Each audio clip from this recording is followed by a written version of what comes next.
दोस्तों, अगर बात हो भूतों की तो हमारे सामने कुछ अजीबोगरीब आकृतियाँ और कुछ इस तरह की तस्वीरें आंखों के सामने आ जाती हैं।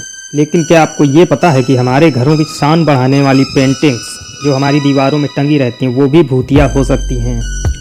तो दोस्तों, आज के इस वीडियो में हम बात करेंगे कुछ ऐसी ही भूतिया पेंटिंग्स के बारे में। जब कोई आर्टिस्ट पेंटिंग बनाता है तो उसे बेहतरीन बनाने के लिए बहुत मेहनत करता है। उसे खूबसूरत बनाने के लिए अपना खून पसीना तक लगा देता है। लेकिन क्या होगा जब कोई पेंटिंग खून से ही बनी हो? जी हाँ दोस्तों, ये सच है।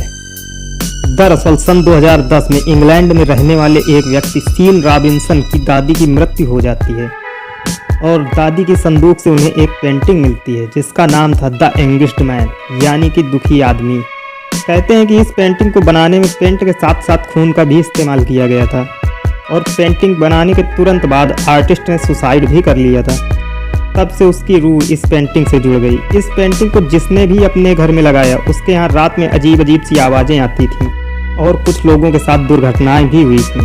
साथ ही एक आदमी की परछाई भी दिखाई देती थी।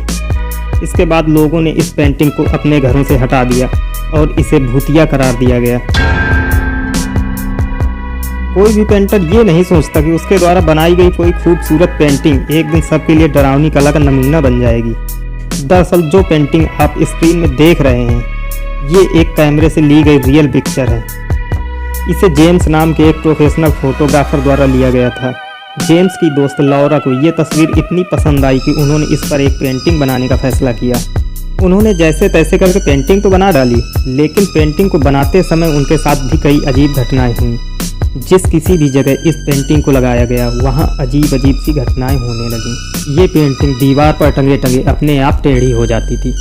इस बात की जानकारी होने के बाद लौरा ने पेंटिंग को वापस लेकर अपने ही घर में लगा लिया।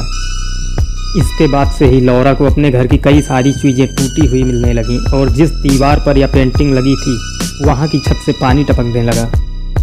बार बार रिपेयर कराने के बाद भी छत का पानी बंद नहीं हुआ और इन्हीं सब चीज़ों से परेशान होकर लौरा ने अंत में ये पेंटिंग अपने घर से हटा दी और इसके बाद टपकती हुई छत भी अपने आप ही रिपेयर हो गई। अगर इस पेंटिंग को ध्यान से देखा जाए तो इस पेंटिंग में आपको एक बिना सर वाला व्यक्ति दिखेगा और जेम्स का कहना है कि जब उन्होंने फ़ोटो क्लिक की थी तो इस तरह का कोई भी व्यक्ति वहाँ मौजूद नहीं था। तो आखिर कौन है ये आदमी जिसकी आत्मा इस पेंटिंग में वास करती है? ये राज अभी तक नहीं खुल पाया है। और अगर अब हम बात करें अगली पेंटिंग की तो उसका नाम है Ivan the terrible kills his son. Ivan the terrible एक रशियन किंग था। ये इतना क्रूर था कि इसने अपने ही बेटे को पीट पीट कर मार डाला था। इसी हत्या को एक मशहूर आर्टिस्ट इलिया राइगन ने अपनी पेंटिंग में प्रेजेंट किया और इसका नाम रखा गया Ivan the terrible kills his son.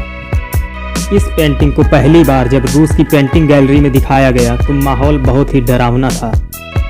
इस पेंटिंग को देखकर कुछ लोग रोने लगे, कुछ पागल हो गए और कुछ तो सीधे बेहोश होकर कोमा में ही चले गए।